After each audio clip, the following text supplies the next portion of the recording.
Bom dia, bom dia. Mais uma manhã de terça-feira, e nós aqui com o nosso compromisso diário, nossa leitura do Evangelho segundo o Espiritismo, Grãozinhos no Caminho, capítulo 27, Pedi e obtereis. Continuando a lição de ontem, ação da prece e transmissão do pensamento. Pela prece, o homem chama para si o concurso dos bons espíritos, que vem sustentá-lo nas suas boas resoluções e inspirar-lhe bons pensamentos. Adquire, assim, a força moral necessária para vencer as dificuldades e reentrar no caminho reto, se dele se afastou, assim como afastar de si os males que atrai por sua própria falta. Um homem, por exemplo, vê a sua saúde arruinada pelos excessos que cometeu e arrasta até o fim de seus dias uma vida de sofrimentos. Ele tem o direito de se lamentar se não obtém a cura? Não, porque poderia encontrar na prece a força para resistir às tentações. Se dividissem os males da vida em duas partes, uma daquelas que o homem não pode evitar, outra das tribulações cuja causa primeira é ele mesmo, pela sua incúria e seus excessos, ver-se-ia que esta suplanta muito em número sobre a primeira. É, pois, evidente que o homem é o autor da maioria das suas aflições e que delas se pouparia se agisse sempre com sabedoria e prudência. Não é menos certo que essas misérias são o resultado das nossas infrações às leis de Deus e que, se observássemos pontualmente estas leis, seríamos perfeitamente felizes. Se não ultrapassarmos o limite do necessário na satisfação das nossas necessidades, não teremos as doenças que são consequências dos excessos e as vicissitudes que essas doenças ocasionam. Se colocarmos limite à nossa ambição, não temeremos a ruína. Se não quisermos subir mais alto do que podemos, não temeremos cair. Se formos humildes, não sofreremos as decepções do orgulho humilhado. Se praticarmos a lei da caridade, não seremos nem maldizentes, nem invejosos, nem ciumentos e evitaremos as querelas e as dissensões. Se não fizermos mal a ninguém, não temeremos as vinganças, etc.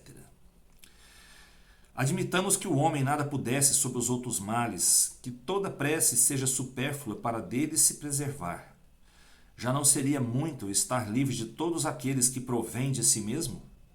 Ora, aqui a ação da prece se concebe facilmente, porque ela tem por efeito evocar a inspiração salutar dos bons espíritos, de pedir-lhes a força para resistir aos maus pensamentos, cuja execução pode não ser funesta. Nesse caso, não é o mal que afastam, mas a nós mesmos do pensamento que pode causar o mal. Eles não entravam em nada os decretos de Deus, nem suspendem o curso das leis da natureza, mas nos impedem de infringir essas leis, dirigindo o nosso livre-arbítrio. Mas o fazem com o nosso desconhecimento, de maneira oculta, para não acorrentar a nossa vontade. O homem se encontra, então, na posição daquele que solicita bons conselhos e os coloca em prática, mas que está sempre livre de segui-los ou não. Deus quer que seja assim, para que tenha a responsabilidade dos seus atos e deixe-lhe o mérito da escolha entre o bem e o mal. Isso o homem sempre pode obter se pede com fervor. E é ao que pode, sobretudo, se aplicar essas palavras: pedi e obtereis. A eficácia da prece, mesmo reduzida a essa proporção, não teria um resultado imenso?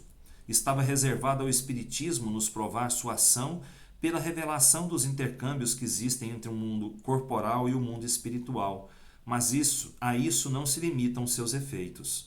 A prece é recomendada por todos os espíritos. Renunciar à prece é desconhecer a bondade de Deus, é renunciar para si mesmo à sua assistência e para os outros ao bem que se lhes pode fazer. Bom, vou interromper de novo, a leitura, que ela é muito grande, essa leitura, mas que nos remete a pensar novamente, na eficácia da prece.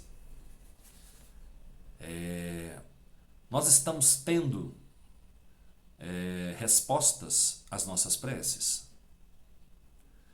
Nós realmente estamos pedindo com o coração aberto aquilo que nós desejamos? Nós temos que ver isso. O coração tem que estar puro para poder pedir as coisas ao Pai. Sempre, sempre. Na prece, nós pedimos a ajuda para poder superar os nossos vícios, né? Os nossos defeitos. Pedimos a orientação dos nossos amigos espirituais para nos guiar, né? Nos momentos de dúvida que a gente tem, ou então quando a gente se sente muito fraco, a gente pede a ajuda aos nossos amigos espirituais, né? E através da prece é que essa ajuda chega para a gente, né? A gente às vezes nem percebe, mas a gente está recebendo a ajuda que a gente necessita através dos amigos espirituais, né? Sempre orientados e abonados pelo Pai Maior, que os coloca à nossa disposição para nos atender e levar a Ele, né, as nossas orações. Então, depende muito a eficácia da prece, depende muito daquilo que a gente está pedindo e do nosso merecimento para atingir aquilo, né?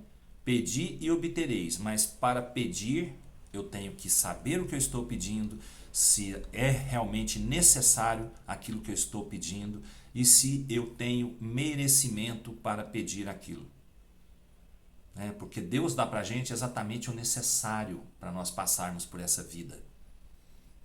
Aquilo que não é necessário, Ele dá se a gente tiver merecimento para tanto. Através da oração, a gente consegue adquirir forças, né, para suplantar todos os nossos problemas. Basta, igual eu falei, a gente estar com o coração puro, a gente ter a vontade verdadeira que aquilo se realize, principalmente no quesito a nós mesmos, que a gente consiga mudar a nós mesmos, porque ninguém muda ninguém, né? Nós temos que ter a vontade de mudar dentro da gente, porque senão não adianta. Eu vou ali, ponho o joelho no chão, elevo meu pensamento a Deus, certo? Peço, mas da boca para fora, se eu não tenho verdadeiramente a vontade de mudar, de que adianta eu ficar pedindo ajuda? Não é? Pedi e obtereis, mas fazei por onde? Bom, meus irmãos, é mais ou menos isso, né? É mais ou menos isso. Uma boa terça-feira para todos nós, com a graça de Deus, que Ele nos cubra com seu manto, nos blindando de toda energia contrária ao amor, para que a gente possa passar por esse mês que está chegando agora, com muita saúde, com muito equilíbrio, muita harmonia em nossos lares e muita paz nos corações. E vamos aí continuar rezando pela paz no mundo, né? Vamos lá, pedir pelos nossos irmãos que estão precisando tanto de força, tanto de oração, para poderem passar por essa turbulência toda que está acontecendo lá, né, na Europa.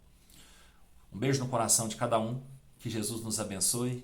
Até amanhã, se Deus quiser. Amanhã deve ser um pouquinho mais tarde que chegue, se não chegar amanhã, chega depois de amanhã o Evangelho, porque eu vou estar num lugar que a internet é muito ruim de pegar. Tá bom? Beijo no coração de cada um. Fiquem com Deus. Até amanhã, se Deus quiser. E Ele há de querer.